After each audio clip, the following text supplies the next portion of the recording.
reflection. Tell me I will never pass for a perfect bride or a perfect daughter.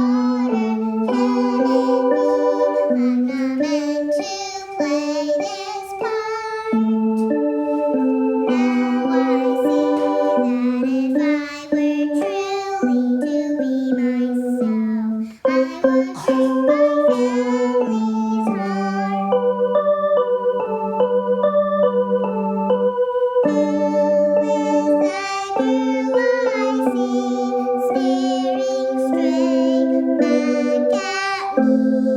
Why is my reflection someone I don't know?